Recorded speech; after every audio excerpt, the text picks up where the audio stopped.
කමිටියක් විසින් ඉදිරිපත් කරලා තිබෙන වාර්තාව සම්බන්ධව මේ වෙනකොට කැබිනට් මණ්ඩලයට ලැබිලා තිබෙනවා ඒ වාර්තාව.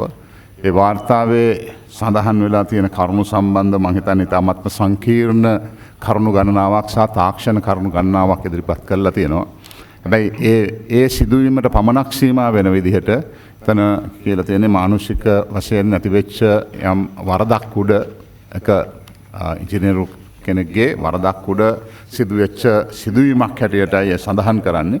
කෙසේ වෙතත් ඒ සියලුම ඒ කමිටියේ හිටපු සියලුම සමාජිකයන් සමග හෙට ප්‍රවෘත්ති දෙපාර්තමේන්තුවේ ඔබතුමාලාට සවිස්තරව මේකේ තාක්ෂණික පැත්ත සහ මොකද අමාත්‍යවරයාට හෝ අපට එහි තාක්ෂණ පැත්ත විග්‍රහ කිරීමේදී අපි විශ්වාස කරා ඒ තාක්ෂණ නිලධාරීන් මේ රටට විග්‍රහ කරොත් වඩා සුදුසුයි කියලා. ඒ නිසා ඒ අයට ඒ අවස්ථාව ලබා දෙමින් අපි ඒක හෙට දවසට දාලා තියෙනවා. ඒ නිසා ඒ සම්බන්ධව යම් ප්‍රශ්නයක් තිබෙනවා නම් ඒ ප්‍රශ්න අපිට හෙට ගන්න පුළුවන්. ඒ සම්බන්ධව පොදුවේ ගත්තොත් මේ වාර්තාවේ තියෙන විදිහට අර කියන්නේ හියුමන් එරර් එකක් කියලා තමයි කියන්නේ. ඒ කොයි තරම් දුරට අපිට කටයුතු කළ යුතුද එහෙම නැත්නම් ඒ සම්බන්ධව එතනින් එහාට ගත යුතු කටයුතු කරුණු සම්බන්ධව සාකච්ඡා කිරීමට බලාපොරොත්තු වෙනවා හෙට ඒ ප්‍රකාශයෙන් පස්සේ. ඒ නිසා මම ඉල්ලා සිටිනවා උදයගමන් පිළ අපේ අමාත්‍යතුමාට අද ඊයේ දවසේ ඇතිවෙච්ච කරුණු සම්බන්ධව ඔබතුමාලට ඉදිරිපත් කරන්න.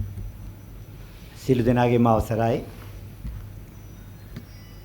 2019 නොවැම්බර් 27 වෙනිදා අමාත්‍ය මණ්ඩලය ඉතා වැදගත් තීන්දුවක් ගන්නවා ආර්ථික පුනර්ජීවනය සඳහා අත්‍යවශ්‍ය කාරණයක් විදියට සරල විනිවිදභාවයෙන් යුතු සහ කාර්යක්ෂම බදු ක්‍රමයක් ශ්‍රී ලංකාව හඳුන්වා දිය යුතුයි කියලා.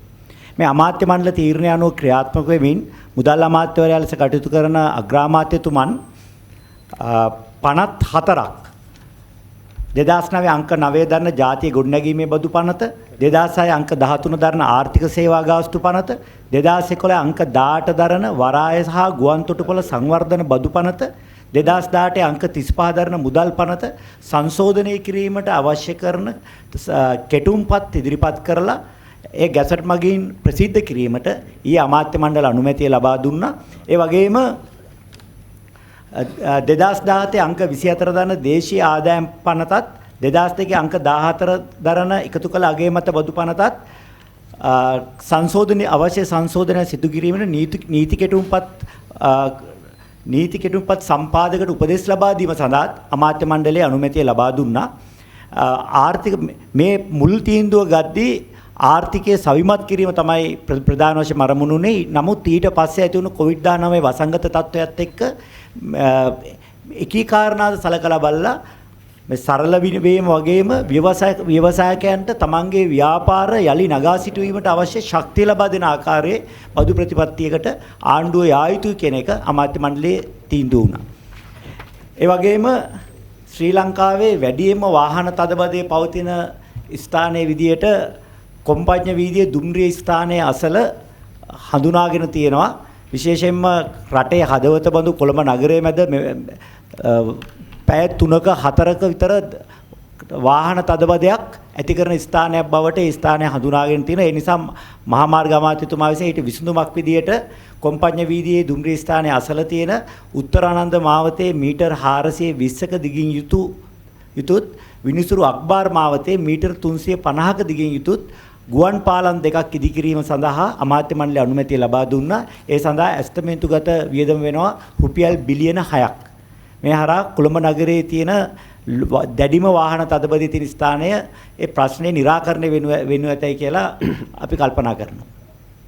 ඊළඟට අදහස් දක්වන සඳහා ගරු අමාත්‍ය රමේෂ් පතිර මැතිතුමට ආරාධනා කරනවා. සුබ උදෑසනක් වේවා ඔබ සියලු දෙනාටම. මේ ස්ථානයට සම්බන්ධ වී සිටින ගරු කිහිලිය රඹුක්කල්ල මැතිතුමාගෙන් උදේ ගම්මන් පිළ ඇමතුමාගෙන් වගේම රාජ්‍ය ප්‍රවෘත්ති අධ්‍යක්ෂ ජෙනරාල්තුමාගෙනුත් ඔබ සියලු දෙනාගෙනුත් අවසරයි. මම අතරම ඔබතුමාලට ස්තුතියකුත් පුද කරනවා. ප්‍රථමයෙන්ම පසුගිය මාස 8ක කාල සීමාව තුළ මා වෙතත් හිටපු ගරු අමාත්‍ය බන්දුල ගුණවර්ධන මැතිතුමා වෙතත් කැබිනට් මණ්ඩල ප්‍රකාශකයන් හැටියට ඔබතුමාලා දක්වන ලද සහයෝගයට එම සහයෝගය අඛණ්ඩව අප වෙනුවෙන් ඉදිරියටත් ලබා දෙයි කියලා ඉතාම ගෞරවයෙන් අපේක්ෂා කරනවා. ඊයේ පැවති කැබිනට් මණ්ඩල රැස්වීමේදී රුදේ ගම්මන්පිල මැතිතුමන් විසින් ඉදිරිපත් කළ කරුණුවට අමතරව ලංකාවේ ජීවන වියදම පිළිබඳව තත්ත්වය ඉදිරි කාලෙදී පාලනය කිරීම පිළිබඳවත් අවශ්‍ය කටයුතු තීන්දුව කිරීම පිළිබඳවත් අමාත්‍ය මණ්ඩල අනු කමිටුවක් පත් කරන්නට යෙදුණා. අතිගරු ජනාධිපතිතුමන් විසින් එම ජීවන වියදම් අනු කමිටුව ගරු අග්‍රාමාත්‍ය මහින්ද රාජපක්ෂ මැතිතුමන්ගේ ප්‍රධානත්වයෙන් වෙළඳ ඇමතුමා, කෘෂිකර්ම ඇමතුමා, දීවර අමාත්‍යතුමා සහ වැවිලි ඇමතුමා වගේම ලසන්ත අලගියවන්න මැතිතුමත්, ශෂින්ද්‍ර රාජපක්ෂ මැතිතුමා, දරුණ්දික ප්‍රනාන්දු මැතිතුමත් යන රාජ්‍ය ඇමතිවරුන්ගේ ප්‍රධානත්වයෙන් ඉදිරියේදී රැස් වෙලා ලංකාවේ ජීවන වියදම් තත්ත්වය පිළිබඳව මේ රටේ නිෂ්පාදකයින්ටත් පාරිභෝගික ජනතාවටත් සාධාරණයක් වන ලෙස රටේ නිෂ්පාදනය සහ වෙළඳපළ පිළිබඳ තත්ත්වය නියාමනය කරමින් කටයුතු කිරීමට අවශ්‍ය ඉදිරි ක්‍රියාමාර්ග ගැනීමට බලාපොරොත්තු වෙනවා. විශේෂයෙන්ම අතිගරු ජනාධිපති ගෝඨාභය රාජපක්ෂ මැතිතුමන්ගේ සහ අපේ රජයේ අරමුණ ලංකාවේ කෘෂිකර්ම වැවිලි කර්මාන්ත ක්ෂේත්‍රයේ නිෂ්පාදන ඵලදායීතාවය නිෂ්පාදනය දිරිගැන්වීමේ කියන කාරණේ ඉතාම පැහැදිලිව ප්‍රකට කළ කාරණයක්. ඒ අර්ථයෙන් පසුගිය මාස 8ක කාලය තුල මෙරටට සිදු කරන ලද ආනයන අඩු කරන්නටත් අපනයන දිරිමත් කරන්නටත් අපි කටයුතු කළා.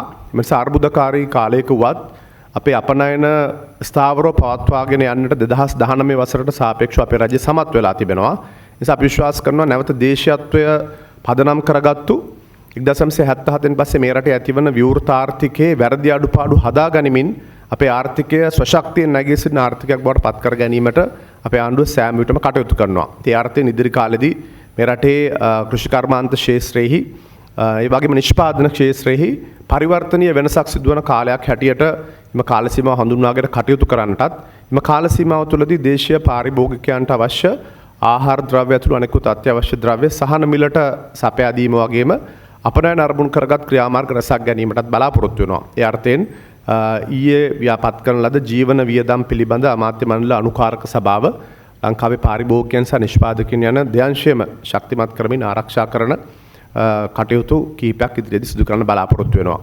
ඒ වගේම තමයි ඊයේ පැවතිච්ච අමාත්‍ය මණ්ඩල රැස්වීමට ගරු කෘෂිකර්ම අමාත්‍ය මහින්දානන්ද අලුත්ගමගේ මැතිතුමන් විසින් මහා කන්නේ සඳහා පොහොර ප්‍රසම්පාදනය පිළිබඳව යෝජනාවක් ඉදිරිපත් කළා. මේ යෝජනාවට අනුමැතිය කැබිනට් මණ්ඩලයෙන් ලැබිලා තිබෙනවා. පසුගිය මාස කිහිපය පුරාවටම ලංකාවේ ප්‍රධානතම මාතෘකාවක් බවට පත් වෙලා තිබුණා පොහොර පිළිබඳව කාරණේ. අපි දන්නවා 2019 වසරේදී පොහොර සඳහා ගෙවිය යුතුව තිබුණු මුදල් පැවති රජය මගින් ප්‍රමාණවත් ලෙස නොගෙවීම නිසා ලංකාවේ පොහොර ප්‍රසම්පාදනය පිළිබඳ ගැටලුවක් මතුවලා තිබුණා.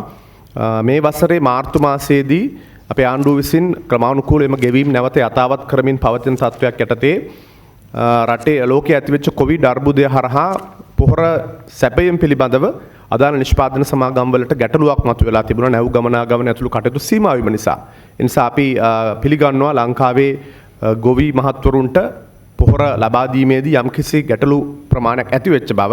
හැබැයි මේ ගැටලු निराකරණය කර ගැනීම ලංකාවේ කෘෂිකර්මාන්තය ඉතාම වැදගත් කාරණයක් ලෙස සැලකමින් ඉදිරි කාලෙදී මේ කටයුතු වඩාත් හොඳින් යථාවත් කරන්නට අපේ රජය මගින් පොහොර ප්‍රසම්පාදනය සහ දේශීය කාබනික ගොවිතැන පොහොර වැඩිපුර නිෂ්පාදනයට අවශ්‍ය බලතල සහිත රාජ්‍ය අමාත්‍යවරයෙකු පත් කරලා තිබෙනවා. ඉතින් ඉදිරි කාලෙදී අපි විශ්වාස කරනවා මහා කන්නේදී යල කන්නේට වඩා ඉතා හොඳ තත්වයකින් පොහොර ලබා දීමටත් බෙදා හැරීමේ කටයුතු ක්‍රමානුකූලව කරගන්නටත් අවශ්‍ය පසුතල සකස් වේ කියන විශ්වාසය සහ එම කටයුතු සිදු වෙමින් පවතිනවා. ඒ ඉදිරි කාලෙදී අපි විශ්වාස කරනවා ලංකාවේ ගොවි ජනතාවට එම පොහොර හිගයකින් තොරව ක්‍රමානුකූලව ලබා දෙන ගමන් ඉදිරි වසරවලදී රසායනික සහ එම පොහොර භාවිතයන් පිළිබඳව නියාමනයක් ඇති කළා. එම පොහොර රසායනික පොහොර භාවිතය ක්‍රමානුකූලව අඩුකොට කාබනික පොහොර කාබනික ගොවිතැන ප්‍රවර්ධනය සඳහා අවශ්‍ය කටයුතු සිදු කරන්නටත් අපේ ආණ්ඩුව බලාපොරොත්තු වෙනවා. ඊට අමතරව ඊයේ පැවතිච්ච කැබිනට් මණ්ඩල රැස්වීමේදී මුදල් අමාත්‍යවරයා හැටියට රු මහින්ද රාජපක්ෂ අගමැතිතුමන් විසින් පූර්ව මැතිවරණ අයවැය තත්ත්වය පිළිබඳව වාර්තාවත් 2019 මුදල් අමාත්‍යාංශයේ වාර්ෂික වාර්තාවත් 2020 වසර මැද රාජ්‍ය මූල්‍ය තත්ත්වය පිළිබඳව වාර්තාවත් ඒ වගේම ශ්‍රී ලංකා මහ බැංකු 2019 වාර්තාවත් කැබිනට් මණ්ඩලයට ඉදිරිපත් කොට අනුමැතිය ලබා ගත්ත පාර්ලිමේන්තුවේ ඉදිරිපත් කිරීමට පෙර. බොහොම ස්තුතියි. The floor for few questions. I would like to draw your attention to a very negative trend taking place on the day of the cabinet. That was yesterday. You three gentlemen have been appointed by the President as cabinet spokesman. You are the official spokesman of the government as well as the cabinet. But after the cabinet on Wednesday, certain ministers hold press conferences on the roadside and on the pavement. This is ethically wrong, and it's a very, very negative trend that they're developing. Now, when you say whatever you announce officially, whatever you announce here on the following day, on Thursday, no, they are stalled. Already the cabinet is in the paper today, even today. Last night on the TV, the press transfer telecast. So this is a very, very bad precedent, and I would like to ask you, please speak to the President and ask the other ministers other than three of you not to give any cabinet briefing or information of the cabinet meeting. Anyway, thank you for bringing that to the notice of us. We will take appropriate necessary action.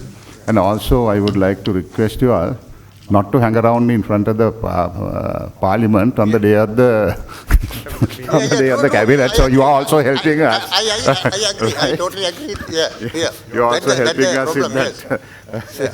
So that there won't be, because sometimes the ministers may not know it, but sometimes they say it's not with regard to this, something else.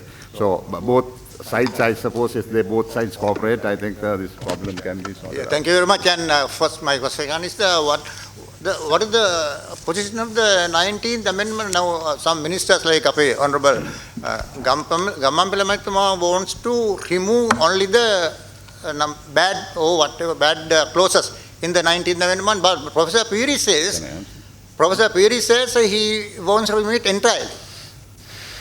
To remove from the Israeli book entirely the 19th. What there is some conflicting ideas have been. The position would be that we will bring the 20th Amendment and some other components of the 19th Amendment which are favorable and which are good for the society or to have the democratic process.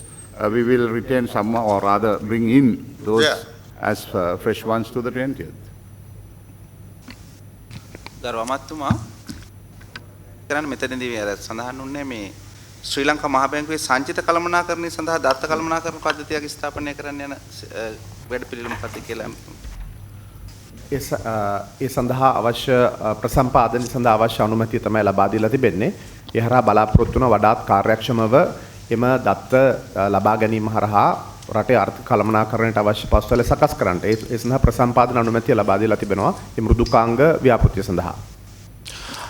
ගරු ඇමතිවරුනි, මුලින්ම සුබ පතනවා ඔබතුමාලා තුන්දෙනාම අද තමයි පළවෙනි වතාවට පළවෙනි අභිනව cabinet මණ්ඩල සාකච්ඡාවට සහභාගී වෙන්නේ. පසුගිය සතියේ හදිස්සියේ රාත්‍රියේ තිබෙනින්දා ඔබතුමාලා දෙපළක් පමණයි හිටියේ. ඒ සම්බන්ධයෙන් සුබ පතනවා මුලින්ම. මගේ ප්‍රශ්නය තමයි බරපතලම ගැටලුවක් වුණා මේ විදුලි කප්පාදුව සහ මේ විදුලි බල ප්‍රශ්නය. දැන් ඒකට කමිටුවක් පත් කළා. කමිටු වාර්තාව කැබිනට් මණ්ඩලයට ඉදිරිපත් කරා.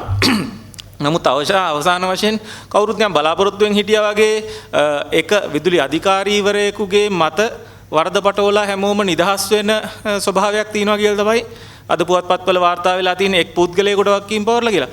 මොකක්ද මේ තත්ත්වය? ඇත්තටම දැන් ඇමතුමා ඉල්ලාස් වෙන්න ඕනේ නැද්ද? දැන් විදුලි අධිකාරීවරයාද වැඩිකාරයා වෙලා තියෙන්නේ? ඇමතිවරයා මිනිත්තු පැය 96යි වැඩ බාර අරගෙන. ඔය සිද්ධ වෙනකොට පළවෙනි දේ. දෙවැනි කරුණ තමයි විදුලි බලය කියන එක ඉතාමත්ම සංකීර්ණ සහ තාක්ෂණයත් එක්ක මුසු වෙච්ච කරුණක්. ඒ සම්බන්ධව රට පිළිගත්ත විද්‍යතුන් ගණනාවක් ඒ කමිටියකට සම්බන්ධ වෙලා තියෙනවා. ඒ නිසා ඒ වාර්තාව හෙට එනවා. මේ වාර්තාව හෙට ආපුවාම මම හිතන්නේ තමුන්නාන්සලට සවිස්තරව ගන්න පුළුවන්. ගමන්පිල මැතිතුමාට සම්බන්ධව. මේ මුලින්ම කියන්න ඕනි මේ කමිටුව විසින් ලබා දුන්නේ තමන්ගේ අවසන් වාර්තාව නෙවෙයි අතුරු වාර්තාව.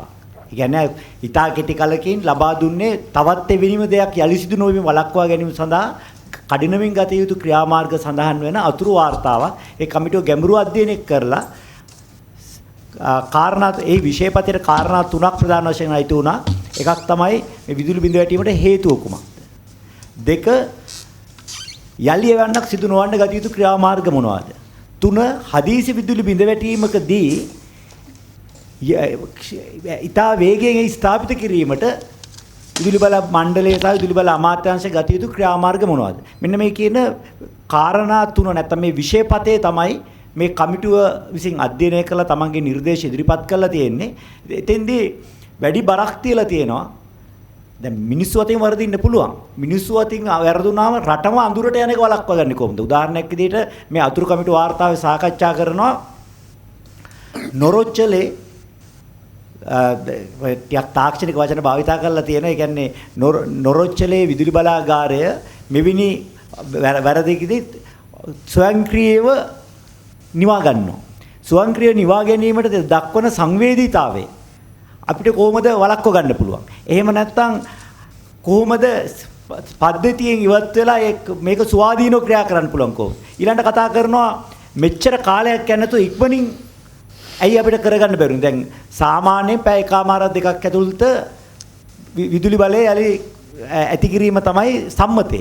ඇයි පැය දෙකක් වුණාට පැය 8ක් ගියේ කොතන ඇතිවෙච්ච මොන ප්‍රශ්න නිසාද? ඒ ප්‍රශ්න විසඳගන්න ගත යුතු පියවර මොනවද කියන එක මේ අතුරු කමිටු වාර්තාවේ කතා කරලා තියෙනවා. අවසාන වාර්තාව වෙන විට මීට වඩා විස්තර වලට ගිහිල්ලා සමහරවිට අතුරු කමිටු වාර්තාවේ ආපු නිගමන තහවුරු වෙන්නත් පුළුවන්. වඩාත් ඇතුළට ගියාම අලුත් දේවල් හඳුනා ගන්නත් පුළුවන්. මේ ක්ෂණික පියවර මේදී වඩාත් අවධානය යොමු කරලා තියෙන්නේ හේතුවට වඩා යලි මෙවැනි දෙයක් ඇති වුණොත් යලි මෙවැනි දෙයක් ඇතිවීම වළක්වා ගන්නේ කෙසේද? ඒ වගේම විදුලි බිඳවැටීමක් වුණොත් ඉතා ඉක්මනින් යලි ස්ථාපිත කරගන්නේ කෙසේද කියන කාරණා සම්බන්ධයෙන් අවශ්‍ය නිර්දේශ තමයි අතුරු කමිටු වාර්තා කමිටුවේ අතුරු වාර්තාවේ වැඩි අවධාරණයක් කරලා තියෙනවා. Yes, at the very beginning what we have been told was that it was a human error and committed by a electoral superintendent. Right. As a mistake of him, right? Okay. Now, what is the action the government has taken? No, CEB has taken against him. Has he been suspended though? Well, you will have to take some action against him, no? this report was submitted to the Honorable Minister only night before the last. And it was submitted to Cabinet yesterday in the evening. So, give him some time to take action. No. What should you wait until the report? First of all, before taking action, I think Minister and the experts in the field should study the report. They should not rush and jump to conclusions and make decisions. Let them go through this leisurely and identify the if there is any person who is responsible for it, any person or persons. First of all, let them go through the report. There was no 48 hours for them to go through the report. Identify the man. So why should whatever the action that you have to take, there has to be a system in which you can take action. And you cannot rush through these things. It is a fact that there is error, and when you just at the surface of it, when you peruse through it, you will find that there is a person who's been, accepted. Ramesh Pathirana ඇමතුමා මේ පැහැදිලි කිරීමක් විශේෂයෙන්ම අවශ්‍ය සඳහන් රාජ්‍ය කරන්න ඕන දෙයක් තියෙනවා. මට විනාඩියක් දෙන්න.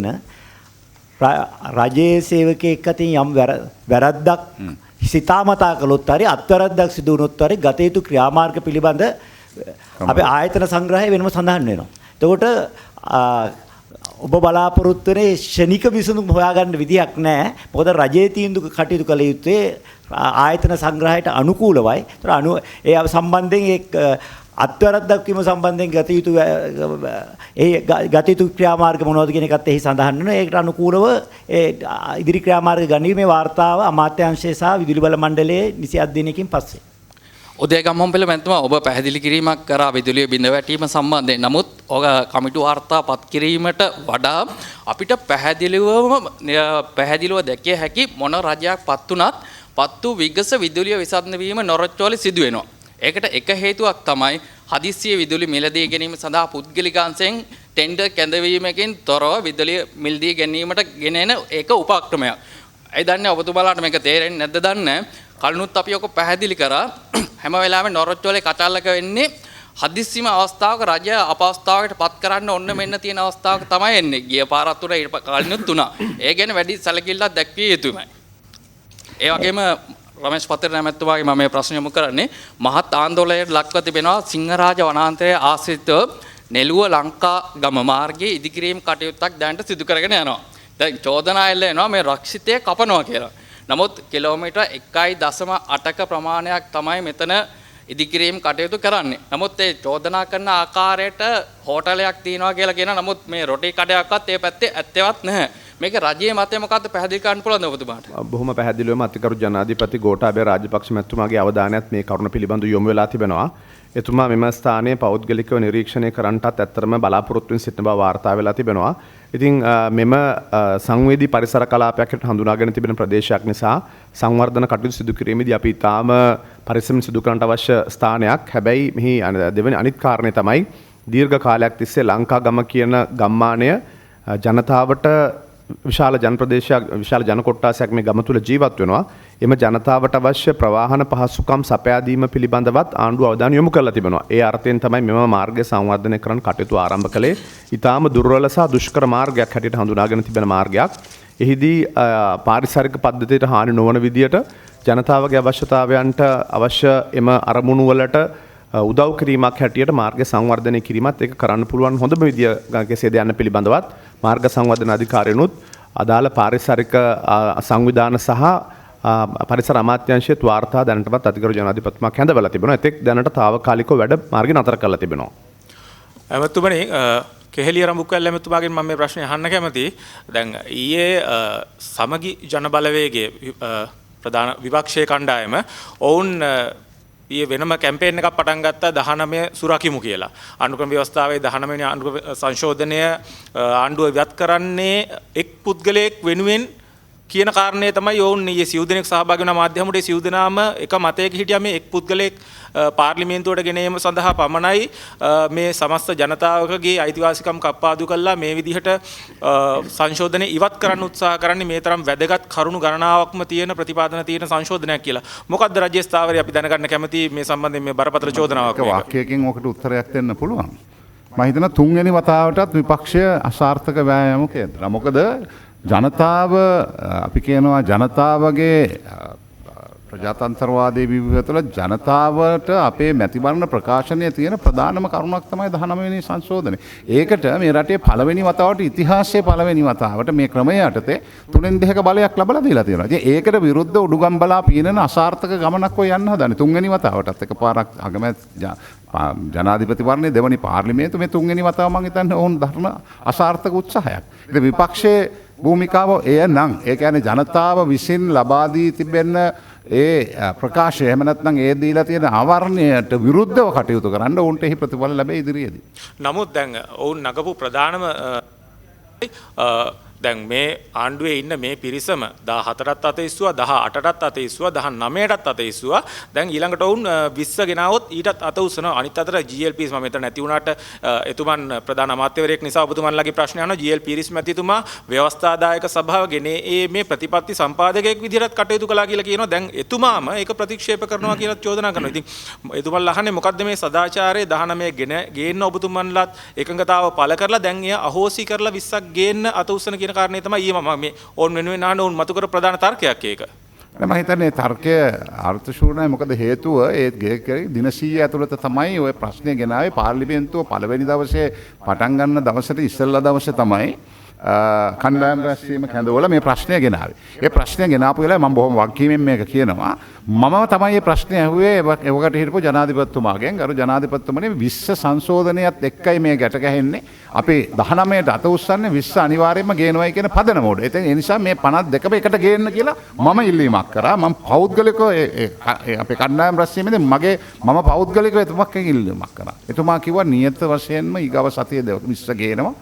මම රටේ ජනාධිපති මං ගැන විශ්වාසයක් නැද්ද කියලා. Anyway, why this has to මගෙන් තමයි අහුවේ. ඒ නිසා 19ට අත උස්සන්න ප්‍රධානතම හේතුව ඒකත් සමග 20 කියන එක. 20ත් නැත්නම් 19 ප්‍රශ්න ගණනාවක් මතුවලා තියෙනවා.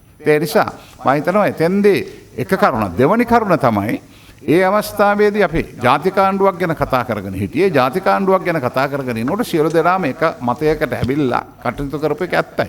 එමනම් ඉතින් පළවෙනි ව්‍යවස්ථාවේ දැම්ම ආපු සියලු ව්‍යවස්ථාවන් වලට ඒ ආකල්පයම ගන්න ඕනේ. දෙවෙනි කරුණ තමයි ව්‍යවස්ථාවක් ගලය කොටපු දෙයක් නෙමෙයි. ව්‍යවස්ථාවක් වෙනස් කිරීමට කාලෝචිතව දැන් කවුරුත් හිතුවේ නැන්නේ කොවිඩ් වසංගතය එනවයි කියලා. ඒකට සම්බන්ධ වෙලා සම්කිස් දෙයක් තියෙනවා නම් අලුත් දෙයක් ගේන්න තියෙනවා නම් ඒ වෙනුවෙන් ඒකට රටේ සාධාරණ ඉඩක් තියෙන්නට ඕනේ. ඒකට අතිශ්වයි කියලා පහුගිය කාලේ 13ට අත උස්සපු අය ඔක්කොම බහුතරයක් අද කියනවා 13 අවශ්‍ය නැහැ කියලා. ඒ මොහොතේ තිබ්බ තත්ත්වයන් තක්සේරුවට ගත්තාම දැන් ඉන්දියාවේ 150 වතාවකට වඩා ව්‍යවස්ථා සංශෝධනය වෙලා තියෙන ලෝකේ තියෙන ලොකුම ප්‍රජාතන්ත්‍රවාදය.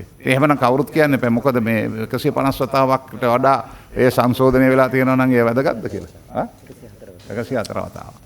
So why this haste to bring 19th amendment, because you are in the process of introducing a fully fledged amendment, fully fledged constitution. We are just So fulfilling why can't you wait until we are just fulfilling the manifesto, and the people are mandated to do so. with the basic law, now you are about to bring it in is it 20th amendment when you are in the process of introducing a fully fledged constitution, then whatever necessary you can incorporate that in the constitution. But it Why this takes some haste? time. We don't know how long would it take. As you know, Mrs. Chandrika Kumartunga's government has been drafting a constitution for 6 years, and it was aborted in the end after the attempt for 6 long years. That was the case with the previous government as well. They have been formulating a constitution for 4.5 years. All of a sudden, they had to give it up. So it's a time-consuming task. You know, constitution is the basic document, basic legal document of the nation. So we have to be very thoughtful, careful in drafting that. It may take some time. So that's why, as we promised and as mandated by people, that's why we are bringing 20th amendment to meet the urgent measures. But with the two-thirds measure, you have capable people to do it as early as possible, Amantuwa. It's not a question of two-thirds. It is not a question of two-thirds. It is a question of giving a hearing to the public in terms of the conflict. But we haven't given anything saying that these are the contents of the new constitution. But we have certainly given the contents of the 19th amendment, and we have asked the public for a mandate, and the people have mandated it. The total constitution is another part of it, you know. We have the mandate for the both. අමාත්‍යතුමා දැන් ගිය පාර දිගින් දිගටම ඔබතුමාලා තර්ක කරා මහජනතාවට සහන දෙන්න විදියක් නැහැ, තුනෙන් දෙක බලයක් නැහැ කියලා. දැන් තුනෙන් දෙකේ බලය ලැබිලා තියෙනවා. දැන් මෙතනදී මගේ තර්කය වෙන්නේ ඔබතුමාලා දිගින් දිගට මහජනතාව පීඩාවට පත් කරපු බැංකු සහ මුල්‍ය ආයතනයේ සහන ලබා දීමට හැකියාවක් තිබුණේ නැහැ. ලීසින් සහන එක අවස්ථාවක්. බන්දුන ගුණවර්ධන ඇමැතුමා සහ රමේෂ් ගුණවර්ධන මැතිතුමා දිගින් දිගටම මේ සම්බන්ධයෙන් සටන් කරා මහ බැංකුවත් එක්ක. ඉතින් ඔබතුමාගේ සටනේ ප්‍රතිඵලයක් විදියට තමයි 4% ලෝන් එක හරි මහජනතාවට අතර ගන්න පුළුවන් හැකියාව තියෙන්නේ. නමුත් 2010 අංක 56 දරන කල්බාදු පනත, නඩත්තු පනත දැන් මේ කාලෙට කිසිම ගැළපීමක් නැහැ. ඔබතුමාට දැන් සංශෝධනය කරන්න හැකියාවක් තියෙනවා නේද? බලය තියෙනවානේ. ඇත්තටම ජනතාවට සහන් ලබා දීම වැඩසටහන අතිගරු ජනාධිපතිතුමන් මූලිකව ක්‍රියාත්මක කළ කාරණයක් මේ කොවිඩ් අර්බුදය හමුවේ එම අවස්ථාවේදී ප්‍රමාණවත් සහන නොදීම පිළිබඳව ශ්‍රී ලංකා මහ බැංකුවටත් ජනාධිපතිතුමා නියෝග නිකුත් කළා හැකිතාක් ඉක්මනින් අදාළ මූල්‍ය සමාගම් සහ බැංකු සමග සාකච්ඡාකට අදාළ සහන ලබා දෙන්න කියන කාරණය. එම සහන වලින් සාතිශය බහුතරයක් ජනතාවට ලැබිලත් තිබෙනවා. ඊට එහාට ගිහින් ඔබ සඳහන් කරපු සමහර කල්බදු ආයතන සහ විවිධ ලීසින් සමාගම් මගින් ජනතාවට එම සහන ලබා නොදීම පිළිබඳව ගැටලු ප්‍රමාණයකුත් ඉතුරු වෙලා තිබෙනවා. දැනටමත් නැවත සිහි කැඳවීම කරලා තිබෙනවා ශ්‍රී ලංකා මහ බැංකුවට. මෙහිදී කරුණු දෙකක් තිබුණා. සමහර මූල්‍ය ආයතන මහ බැංකුවේ ඍජු අධීක්ෂණයට ලක් නොවන ආයතන විශාල ප්‍රමාණයකුත් ලංකාව තුළ තිබෙනවා. එහිදී ජනතාවට මුහුණ දෙන්න සිදු වෙලා තියෙන අපහසුතාවයන් පිළිබඳව අපි කනගාටු වෙනවා. ඉදිරියේදී නැවත වතාවක් එම තත්වයන් යථාවත් කරගෙන ඔබතුමා කිව් විදියට අදාළ පනත්වල තියෙන ගැටලුත් निराකරණය කරගෙන ඉදිරියට යන්න බලාගෙන ඉන්නේ. ඒ වගේම තමයි මැතිතුමා දැනට ආනයන සීමා කිරීම තුළින් රට තුළ වාහන අමතර කොටස් සම්බන්ධයෙන් විශාල හිගයක් පවතිනවා. ඒ වගේම තමයි අත්‍යවශ්‍ය වාහන හිගයක් පවතිනවා. ජයසුන්දර මහත්තයා කියලා තිබ්බා අවුරුදු 2කමාරකට වාහන තියෙනවා කියලා. නමුත් වාහන තියෙන සුපෝකභෝගී ජීවිත ගත කරන අයට ලක්ෂ 200 300 ඒ පිරිසට මෙල්දී ගන්න වාහන ස්ටොක් ලංකාවේ තියෙනවා. නමුත් සාමාන්‍ය පුද්ගලයන්ට මිලියනයක් මිලියන 2ක් මිලියන 3ක් දීලා ලියාපදිංචි නොකර වාහනයක් මෙල්දී ගන්න වෙළඳ පොලේ නැහැ. මේ සම්බන්ධයෙන් රජයේ අවධානය යොමු කරයි කියලා මම හිතනවා. ඇතරම එම තහනමට යටත් වන සුකෝපභෝගී වාහන හැරෙන විට පොදු ප්‍රවාහන සේවා සඳහා සහ කෘෂි කර්මාන්ත සහ කර්මාන්තාංශයන්හි අවශ්‍ය කරන වාහන සඳහා කිසිම තහනමක් නැහැ. ඒත් එක්කම ලංකාවේ නිෂ්පාදනය නොවන අමතර කොටස් ගෙනෙන්නටත් අවසර තිබෙනවා. ඒ සඳහා පසුගිය මාස කිහිපයක් තිස්සේමත් වර්තමානයේදීත් ජනාධිපති ලේකම් ආචාර්ය පී.බී. ජයසුන්දර මැතිතුමාගේ ප්‍රධානත්වයෙන් සෑම අඟහරුවාදා දිනයකම කමිටුවක් ක්‍රියාත්මක වෙනවා. එම කමිටුවට අදාළ ආනයනකරුවන්ට ඇවිල්ලා තමුන්ගේ පැමිණිලි ඉදිරිපත් කරන්න පුළුවන්. එම ගැටලු වලට එම ස්ථානයේදීම ක්ෂණික විසඳුම් ලබා දෙන්නට එම කමිටුව කටයුතු කරනවා. ඒ කමිටුව සෑම අඟහරුවාදා දිනයකම රැස් වෙනවා. අත්‍යවශ්‍ය දේවල් ගෙන්වන්න බාධාවක් නැහැ. ඒ වගේම ඊ ජනාධිපතිතුමා ප්‍රකාශ කරා අමාත්‍යාංශ වලට වාහන මිලදී ගන්න එපා කියලා. මේ තියෙනව ප්‍රයෝජනයට ගන්න කියලා. නමුත් අධිකරණවල වෙන්දේසි නොවි වාහන දි รา පත් වෙනවා අති විශාල වාහන තොගයක්.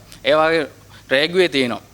මෙව රාජ්‍ය ආයතන වලට පාවිච්චි කරන්න ගන්න පුළුවන්. තම අවුරුදු ගානක් තිස්සේ නිකම්ම දිරලා යනවා. ඒවා ඔබතුමාලාගේ අමාත්‍යාංශ වලටයි පාවිච්චි කරන්නේ නැත්තේ. ඒක ඇත්තටම ඔබතුමා සඳහන් කරපු කාරණේ සත්‍යයක්. එහිදී අපි විශේෂ කැබිනට් පත්‍රිකාවක් මීට මාසයකට කලින් ඉදිරිපත් කරලා නඩු කටයුතු වලට සම්බන්ධ නැති සියලුම වාහන අදාළ සාධාරණ මිල ගෙවීමෙන් පසුව බදු රහිතව රාජ්‍ය ආයතනවලට ලබා දෙන්න කටයුතු කළා. දැනටමත් වාහන විශාල ප්‍රමාණයක් එසේ නිෂ්කාශනය කොට තිබෙනවා. හැබැයි නඩු කටයුතු වල අදාළ සමහර කරුණු වලට අධිකරණ වල තිබෙන ඔබතුමා සඳහන් කළා වගේ ඒවා නිෂ්කාශනය කරන්න රජයට අයිතියක් නැහැ. අනිත් වාහන අපි දැනටමත් ලබා දීලා තියෙන්නේ. ඇමතුමා දැන් ඔබතුමා දැන් ওই වාහන ආනයනය සම්බන්ධයෙන් කතාවක් මතුවෙච්ච හින්දා මම අහන්න කැමති රජයේ ආනයන ප්‍රතිපත්තිය වෙනස් කිරීමේ කුමන හෝ අරමුණක් තියනවද නැත්නම් දැනට පවතින මේ ආනයන සම්බන්ධ ප්‍රතිපත්තිය තවදුරටත් කාලයක් පවත්වාගෙන යනවද විශේෂයෙන් මම දැක්ක දැන් වාහන වලට සම්බන්ධයි ටයර් ආනයනකරුවෝ බරපතල විදිහට කියලා තිබුණා 150යි ලංකාවේ නිෂ්පාදනය කරන්නේ අත්‍යවශ්‍යම ටයර් ප්‍රමාණයන් සැලකිය යුතු ප්‍රමාණයක් ආනයනය කිරීමේ අවශ්‍යතාවය තියෙනවා කියලා. ඊළඟට ආහාර ද්‍රව්‍ය ඊළඟට කහ වවා ගන්න කිව්වට ඇත්තටම කහ නෑ මාකට් එකේ. මිනිස්සුන්ට කහ අත්‍යවශ්‍ය දෙයක් නොවුනයි කියලා රජයෙන් කිව්වට නමුත් මිනිස්සු කහ පාවිච්චි කරනවා. මේ වගේ දැන් ආනයන සීමා දාලා තියෙන අත්‍යවශ්‍යම දේවල් සම්බන්ධයෙන් ආනයන ප්‍රතිපත්තියේ යම්කිසි ආකාරයක වෙනසක් කරනවා. තවත් කාරණයක් ඉදිකිරීම් කර්මාන්තයට සම්බන්ධ ද්‍රව්‍ය මේ සම්බන්ධයෙන් ප්‍රතිපත්තියේ වෙනසක් වෙයිද? අන්න ඇත්තටම අපි ඔබතුමාට සඳහන් කළා මේ සාකච්ඡාව ආරම්භයේදීත් අපේ දේශීයත්වයේ පදනම් කරගත්ත ආර්ථිකයක් ගොඩනගා ගැනීම වෙනුවෙන් අපි ජාතික අරමුණක කටයුතු කරනවා. ඉතින් අපි විශ්වාස කරන ඔබතුමාලත් මාධ්‍යවේදීන් හැටියට ඒකේ වැදගත්කම අවබෝධ කරගෙන අපිට සහයෝගය ලබා දෙයි කියලා. අපි අතිවිශාල ප්‍රමාණයක් ලංකාවේ ආනයන වෙළඳපොළ මත යැපුණේ. අපි රුපියල් ඩොලර් බිලියන 22ක ආනයන සිදු කරනකොට වාර්ෂිකව ඩොලර් බිලියන 10ක පමණ අපනයන සිදු කරලා තිබුණේ. ඉතින් මෙම වෙළඳ ශේෂය මගහරවා ගැනීම අපේ ජාතික කර්තව්‍යයක් හැටියට අපි දැකලා තිබෙනවා. ඉතින් ඒක තමයි අපි ආරම්භ කළ තිබෙන්නේ. එහිදී මේ ආරම්භක වර්ෂයේදී සහ කොවිඩ් අර්බුදය හමුවේ සුළුසුළු ගැටලු මතුවලා තිබෙන බව සත්‍යයක්. හැබැයි අපි විශ්වාස කරනවා අපේ අරමුණ සාධනීය එකක්. අපි ඒක රටේ මතු අනාගතය වෙනුවෙන් යන ගමනක්. ඒ නිසා සුළු අඩුපාඩුකම් අපිට මගහරව ගන්න පුළුවන් වෙයි. ඔබ අසඳහන් කළ සුවිශේෂී කාරණා පිළිබඳව ටයර් ඇතුළු සහ අනිකුත් වාහන උපාංග සහ අමතර කොටස් පිළිබඳව රාජ්‍ය අවධානය යොමු වෙලා තිබෙනවා. ඒවා ගෙන්වන්න අපි අවසර ලබා දෙනවා. හැබැයි රටේ පොදු මතය මේ රටට අවශ්‍ය ප්‍රමාණයට වඩා වාහන රට තුල තිබෙනවා කියන මතය තමයි අපි බහුතරයක් දෙනා සිටින්නේ. ඉතින් අපි යම්කිසි කාල සීමාවකට මේක සීමා කර ගැනීම හරහා අපේ ඩොලරය අගය ස්ථාවර කරගන්න රුපියල ශක්තිමත් කරගන්න පිටුබලයක් ලැබිලා තියෙනවා. පසුගිය මාස කිහිපෙ අපි දැකලා තිබෙනවා. ඉතින් අපිට ජාතික වශයෙන් ඉතාම වැදගත් කාර්යයක් ඩොලරේ රුපියලේ අගය ශක්තිමත් කර ගැනීම හරහා ඩොලරේ අගය පහත හෙලා ගන්න පුළුවන් නම් ඒක රටේ වෙළඳාමට වගේම අපේ ණය බේරුම් කරණයේදී විශාල ශක්තියක් ලැබෙන කාරණයක්. ඉතින් අපි ජාතික අරමුණට එකතු වෙලා ඉදිරියට යමු කියලා අපි ඔතනලා ඉතාම ගෞරවයෙන් ඉල්ලනවා. Food variety, no food item, no other. Spices. Why spices? Spices. Spices? Kulubadu. Kulubadu ඉතින් අත්‍යවශ්‍ය දෙයක් නෑ මතුමා මේ No. Why you have no, almost everything. Apart from ginger and turmeric, we have sufficient quantities for all the other varieties. So that is again, it's a short-term crop. So we should be able to fulfill the market within 6 months' time. So we have encouraged the farmers to come forward and cultivate. If you start importing again, that would be a hindrance to the current process. So that's why we say we'll take it up as it is and we'll encourage people to grow. So we have seen tremendous potential in Sri Lankan agricultural sector. Why can't we go forward? That's the way we have lived over a period of time. Let us provide that energy to the farmers and the farming community and the people of the country. They will grow. So once they get a decent price for their produce, we can further encourage. Then we can go to the next step of exporting them. Let us do it together.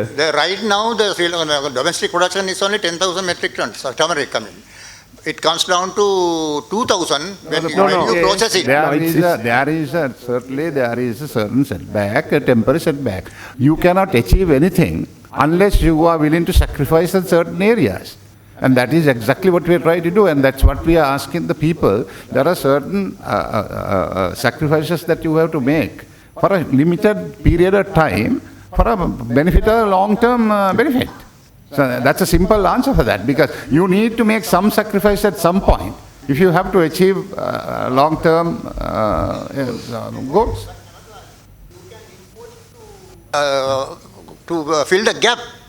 When No, if you import to the gap, right? No, what happens is the farmers will get discouraged, and then the cultivation. Today, I can assure you that there is enough and more and sufficient ginger and turmeric will be in the market within the moment we have the next harvest. සමාවෙන්න මේ අමාත්‍යතුමා මම මේ සුදුසු වුණත් මම මේක අහන්න ඕනේ. දැන් මෙතන ඉංග්‍රීසි භාෂාව තේරෙන අය සිංහල භාෂාව තේරෙන එකම පුජ්‍යලේ ඉංග්‍රීසියෙන් ප්‍රශ්නය ඇසුවට කමන්නේ. හැබැයි මේ නාලිකාවලට අපරාධي සිංහල ග්‍රාහකයෝ වැඩි ලංකාවේ. සිංහල භාෂාවෙන් උත්තර දෙන්න ඇහුවට කමන්නේ ඉංග්‍රීසියෙන් එතුමා කවුරුර ඇහුවට සිංහල භාෂාවෙන් උත්තර දෙනවා නම් හොඳයි මං හිතනවා මේ මොකද එයාට සිංහල හොඳට තේරෙන නිසා. සුදු මහත්තයෙක් ඇවිල්ලා ඇහුවොත් එහෙම කමන්නේ නැහැ. ඉතින් ඒක වෙනම කරාට කමන්නේ නැහනේ.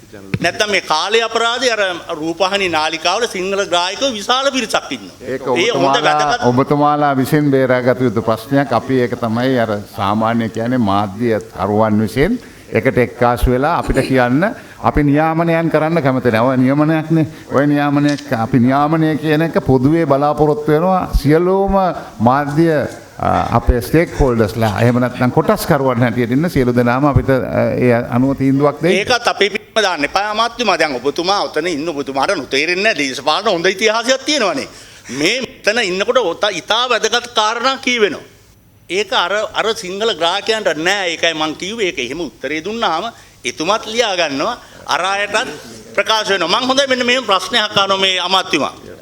අපි විකල්ප තියෙනවා. එකක් තමයි ඉංග්‍රීසියෙන් උත්තර දීපුවාම සම්ප්‍රදායන කෝලව අපි ඉංග්‍රීසියෙන් ප්‍රශ්නයක් ආවම උත්තර දෙනවා. අපි ඒක සිංහලෙනුත් කියන්නම්. එතකොට මේ ප්‍රශ්න දෙකම විසඳෙනවා. කියන්නේ ඊට වැදගත් කාරණා කියනවා. මොකද මේ හොඳයි මේ මම ප්‍රශ්න එමෙතන අවසාන ඔබට ඉන්න අවසානයේ පොඩ්ඩක් ඉන්න. සමහර කියන්න අපිට පුළුවන් වෙනවා. ඔව් මම මේ ප්‍රශ්නේ අහන්න. දැන් මෙතෙන්දි මේ කුළුබඩු සහ විශේෂ දේවල් ආනයනයේ තහනම් කළා කියලා විශාල ප්‍රශ්න පැන නගිනවනේ. දැන් මෙහිදී කමක් නැහැ. ආනයනික සීමා කිරීමේ වැදගත්කමක් තියෙනවා රටක මේ විශේෂයෙන් මේ අර්බුදයක් හමුවේ. හැබැයි දැන් විශේෂයෙන් මේ කාන්තාවන් සහ ගෙදර ළමයි මැරෙනවා මල් වගා කරන්න පෝච්චි තුල. ඒක විශාල කාල සීමාවක් දඟලගෙන මහන්සි වෙලා වීදම් කරගෙන මල් හදනවා.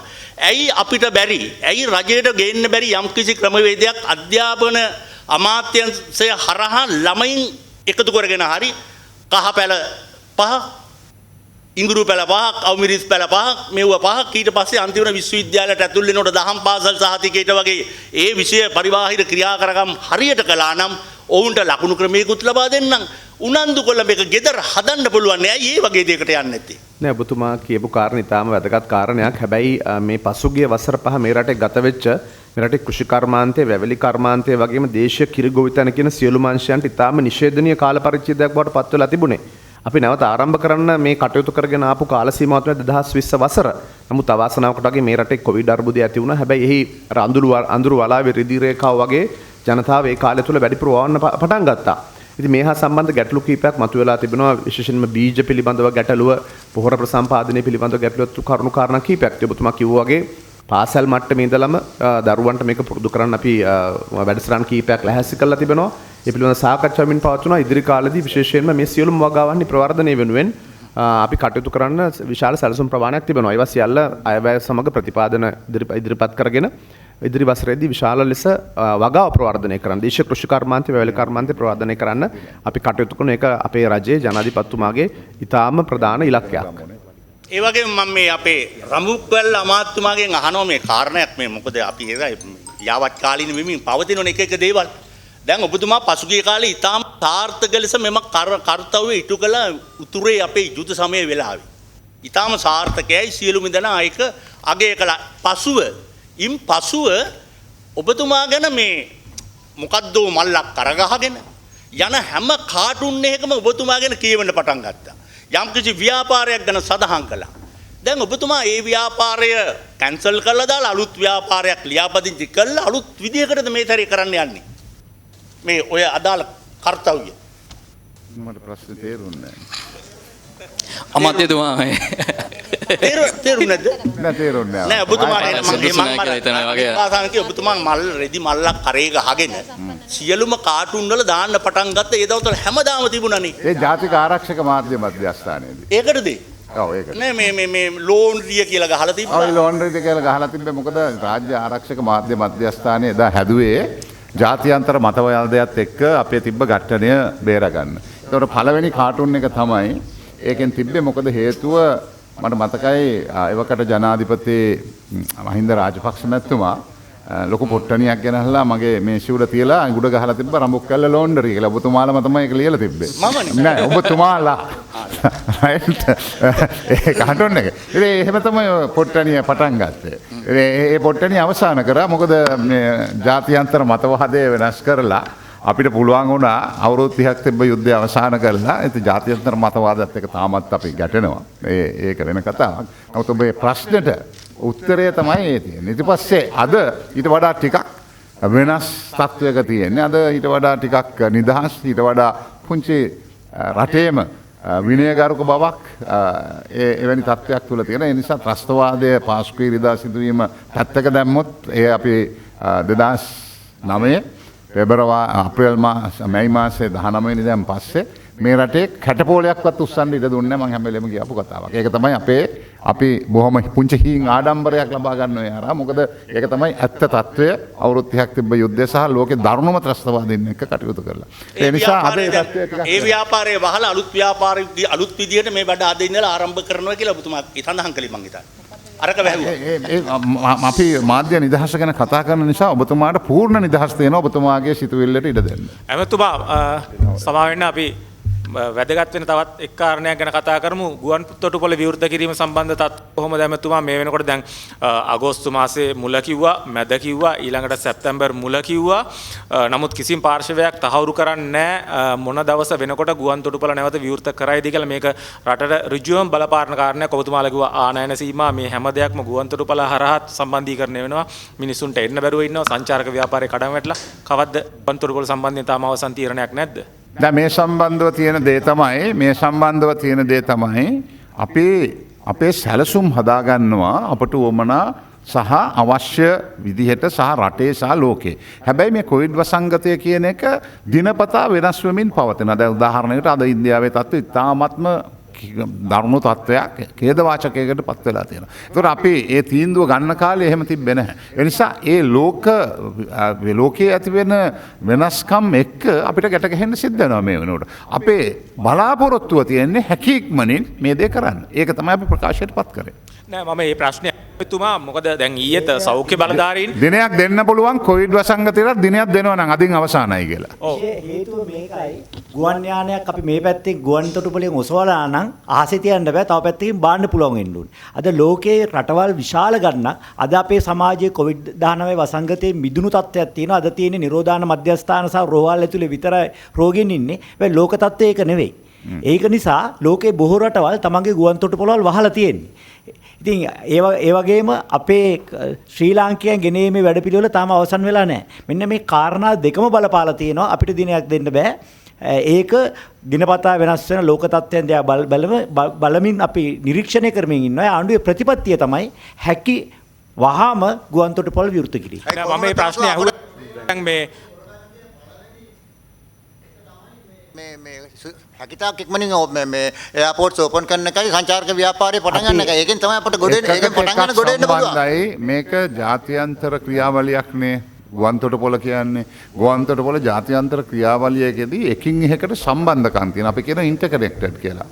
ඒ කියන්නේ ඒ තරමට සම්බන්ධකමක් තියෙනවා අනිත් රටවල් වල සිදුවෙන සිදුවීම් සම්බන්ධවත් අපිට තියෙනවා. අපේ ගමන් පෙළ ඇමතුමා කිව්වා වගේ ප්ලේන් එක උඩින් උස්සපුවාම බාන්න තැනක් තියෙන්න ඕනේ. අනිත් රට එයාපෝට් එක ෂට් ඩවුන් කරලා නම් ඒක වහලා නම් ඒක ක්‍රියාත්මක වෙන්නේ නැත්නම් ඒවා සීමාවන් පනවලා තිබෙනවා නම් අපිට ඒකට යටත් වෙන්න සිද්ධ වෙනවා. ඒ නිසා ජාත්‍යන්තර වශයෙන් වෙන දේවල් අපි අපේ පරමාර්ථයන් කෙසේ වෙතත් ඒ පරමාර්ථයන් ඉතා සුද්ධ පරමාර්ථයන් තිබ්බත් අපට අනිත් පැත්තෙන් එහා කොනෙන් අපිට ඒකට සහයෝගයක් ලැබෙන්නේ නැත්නම් එතන තියෙන තත්වයන් වල වෙනස් වීම එක්ක ගැට ගැහෙන්න සිද්ධ වෙනවා. But we are in the forefront of when comparison to other countries, we are in the forefront in controlling. That is the exact reason why we are saying that we have made plans to open up everything while the others cannot because their conditions are not conducive to opening up the plant. Exactly what you have the question and answer both. Gammanpila ඇමැතුමා මේ අවසාන ප්‍රශ්නය අද දින අතුරු සම්මත ගිණුමක් ඉදිරිපත් කරනවානේ පාර්ලිමේන්තුවේ ඉතුරු මාස 4ක වියදම් පියවා ගැනීම සඳහා.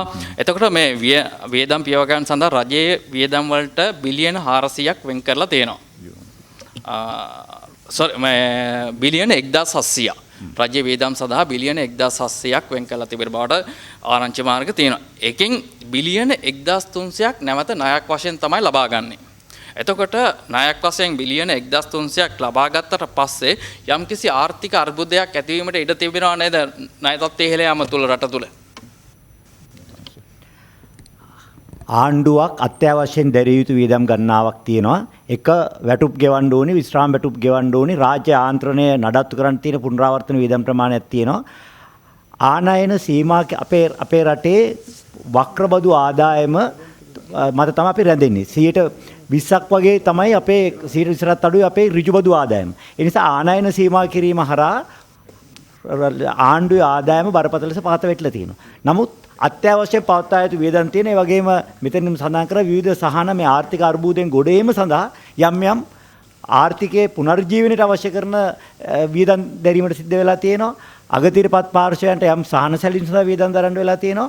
අත්‍යවශ්‍ය වියදම් ටික පවත්වාගෙන යන්න වෙලා තියෙනවා. ඒතොර ආණ්ඩුවේ ආදායම අඩු වුණු තත්ත්වයකදී මේ වියදම් වර්ග තුන දරන්න වෙනවා නම් ආණ්ඩුවට වෙනත් විකල්පයක් නැහැ. කොතරම් අකමැති වුණත් යම් ප්‍රමාණයක් ණය ගන්න සිද්ධ වෙනවා. එතකොට මෙම ආදායම උපයා ගන්න ක්‍රමවේදයක් දැනට සැලසුම් කරලා තියෙනවා රජය? ආදායම උත්පාදනය කරන යෝජනා ටික නොවැම්බර් මාස ඉදිරිපත් කරන අයවැයේදී දකින්න පුළුවන්. එහෙනම් කොහොම ස්තුතියි සියලු දෙනාටම. මේ වගේම අද අපේ සමග සහභාගී වෙලා තියෙනවා ජාත්‍යන්තර රේසින් ක්‍රීඩාවේ ඉතා විශාල පිම්මක් ඉස්සරහට පැනලා රටට විශාල ආඩම්බරයක් ගෞරවයක් ලබා දීපු දිලන්ත මාලගම්ම මැතිතුමා මම හිතන්නේ එතුමා සහභාගී වෙන්න බලාපොරොත්තු වෙනවා ඉදිරියේදී තිබෙන ජාත්‍යන්තර රේසින් තරගයකට. ඒ වගේම රජයේ යම් කිසි විදිහේ සහයෝගයක් ලබා දෙන්න බලාපොරොත්තු වෙනවා කටයුතු කරමින් පවතිනවා. ඒ නිසා මම එතුමාට අවස්ථාවක් ලබා දෙනවා මේ වෙලාවේ. එතුමාගේ පසුබිම සම්බන්ධව සහ වර්තමාන ඉදිරි දින කිහිපය තුළ පවත්වන්නට යන තරගය සම්බන්ධව රටට දැනුවත් කිරීම. මොටර රථ ධාවන ශිෂ්ටයේ අවුරුදු 40ක් ඉන්නවා. නමුත් අවුරුදු 36ක්ම අන්තර්ජාතික ධාවනවල මම සහභාගී වුණා. ඉතින් ආසියාවේ වැඩිම ශූරතා, ඒ වගේම යුරෝපාන ශූරතා, ඒ වගේම ක්‍රීඩකයෙක් හැටියට අවුරුදු ගාණක් වැඩිම ක්‍රීඩා වේදිලා ඉන්නවා. ඉතින් මම පළවෙනි රේස් එකේ ඉඳලම අපේ ජාතික කොඩිය මම රැගෙන ගියා. නමුත් මම හිතපු හැම රජයකටම වගේ ගිහිල්ලා මට අනුග්‍රහය ඉල්ලුවා. නමුත් අනුග්‍රහයක් හම්බුන්නේ නැහැ මේ අවුරුදු 36ට. ඉතින් අවුරුදු 36කට පස්සේ මේ ජාත්‍යන්තරව තරඟ වදින වෙලාවේ මේ අවුරුද්දේ සංචාරක අමාත්‍යාංශයෙන් පූර්ණ අනුග්‍රහය ලැබුණා. ඉතින් ගරු අමාත්‍ය ප්‍රසන්න රන්තුංග මහත්මයාටත් ඒ වගේම සංචාරක අමාත්‍ය සභාපති ඇතුළු සියලුම සේවකයන්ටත් මම ගොඩක් ස්තුතිවන්ත වෙනවා. ඒ වගේම ඊයේ ගරු අගමැතිතුමත් ගරු ක්‍රීඩා ඇමති නාමල් රාජපක්ෂ මැතිතුමත් මට අර්ලිගහ මන්දිරයට ආරාධනා කරලා ඔහු මට සුබ පැතුවා. මොකද දැන් මේ අවුරුද්දේ මම යුරෝපාන ශූරතාවයට සහභාගී වෙන්න යන්නේ. ඉතින් අනිද්දා පිටත් වෙන්න යන්නේ ඒ ශූරතාවයට. ඉතින් මට මේ කියන්න අවුරුදු 36ක් ගියාට පස්සේ මගේ මේ කියන ආందోලන කතාව අහලා මට මේ රජයෙන් පූර්ණ අනුග්‍රහය ලබා දුන්නේ ගැන මම ගොඩක් කිස්සෙන. මොකද අනික් ක්‍රීඩාවලගේ නෙවෙයි මොටර රථ ධාවන ශ්‍රේෂ්ඨ කියන්නේ ලෝකේ ධනවත්ම ප්‍රබලවත්ම රටවල් එක්ක තමයි මම තරඟ වැදුනේ. ඒ වගේම ශ්‍රී ලාංකිකයෙක් හැටියට ඒ හැම රටකදීම අපේ ජාතික ගිය නැගෙවුව මම හිතන්නේ ඒක වාර්තාවක් වෙනවා. තනි පුද්ගලෙක් තමුන්ගේ වියදමෙන් ගිහිලා එහෙම කරලා නැහැ කවදාවත්. ඉතින් ලෝකෙ තියෙන ධනවත් හැම රටකම බඳින්නලා අපේ ජාතික ගිය නැගෙවුව. ඉතින් මම ගොඩාක් මේ රාජ්‍යයට ස්තුතිවන්ත වෙනවා. මොකද නැත්තම් මම ගොඩාක් අමාරුවෙන් හම්බ කරලා තමයි මේක මෙච්චර කල් කරගෙන ආවේ. ඉතින් මට අද විශේෂයෙන් ඔයාලා සියලු දෙනාටම කියන්න ඕනේ මේ මට කරපු රජෙන් මේ උදව්වට බොහොම ස්තුතියි කියලා ස්තුතිවන්ත වෙනවා. News Hub